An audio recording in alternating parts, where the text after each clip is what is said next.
రాష్ట్రంలో సుభిక్షంగా పంటలు పండేటటువంటి ప్రాంతాలతో పాటుగా మెట్ట ప్రాంతాలు, అసలు పండని ప్రాంతాలు బోలెడంతుంది. పండే ప్రాంతానికంటే పండని ప్రాంతం మనకు ఎక్కువ ఉంది. అనంతపురం కావచ్చు, కడప కావచ్చు, కర్నూలు కావచ్చు, చిత్తూరు కావచ్చు, నెల్లూరు జిల్లాలోని మెట్ట భూములు కావచ్చు, ప్రకాశం జిల్లా మొత్తం దాదాపుగా అదే విధంగా ఉంటుంటుంది. గుంటూరు జిల్లా పల్నాడు ప్రాంతం కావచ్చు, కృష్ణా జిల్లాలో తిరువూరు, విస్సన్నపేట, నూజివీడు అట్లాంటి మెట్ట ప్రాంతాలు కావచ్చు. అదే సందర్భంలో గోదావరి జిల్లాల్లో జంగారెడ్డిగూడెం అట్లాంటి ప్రాంతాలు కావచ్చు. ఇట్లా ప్రతి చోట ప్రతి జిల్లాలో కూడా సమస్య ఉంది. ఒక్క గోదావరి జిల్లాలో మాత్రమే పంటలకు సంబంధించి ఇబ్బంది లేదు. అక్కడ కూడా కొన్ని ప్రాంతాల్లో 3 పంటలు పండితే 3-4 పంటలు పండితే, కొన్ని ప్రాంతాల్లో 1 పంట 2 పంటలు పండితే అసలు అయితే ప్రాబ్లం లేదు అక్కడ. అయితే వెస్ట్ గోదావరిలో ఆ ప్రాబ్లం ఉంది. తూర్పుగోదావరి జిల్లాలో ఆ ప్రాబ్లం లేదు, చాలా వరకు సఫిషియెంట్గా.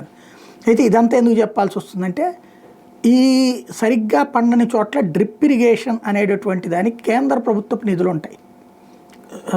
మ్యాచింగ్ గ్రాంట్ మనం ఇచ్చి రైతు దగ్గర నుంచి ఒక 10% 20% తీసుకుంటే చక్కగా నడుస్తుంది. ఆ మ్యాచింగ్ గ్రాంట్ ఇవ్వడానికి తోచక లేకపోతే పట్టక జగన్ సర్కార్ పట్టించుకోవాలి. అనేక మంది రైతులు తీవ్ర ఆగ్రహం వ్యక్తం చేసి జగన్ సర్కార్ మీద, అదొక ఆస్పెక్ట్. రాయలసీమ రైతులు రాయలసీమలో పల్లెల్లోనే ఓడిపోవడానికి కారణమైన దాంట్లో అదొక పార్ట్. ఇప్పుడు చంద్రబాబు అందుకనే బాధ్యతగా వ్యవహరిస్తున్నారు. సూక్ష్మ సేద్యం ప్రాజెక్టు అమలుకు సంబంధించి VGF వయబిలిటీ గ్యాప్ ఫండ్ విధానం అమలు చేయమని చెప్పి చంద్రబాబు ఆదేశించారు. రాయలసీమలో సుమారు 50,000 ఎకరాల్లో సూక్ష్మ సేద్యం అమలుతో పాటు 10 ఏళ్ల పాటు నిర్వహించేందుకు సంస్థలు ఎంపిక చేసి అప్పగించాలన్నారు.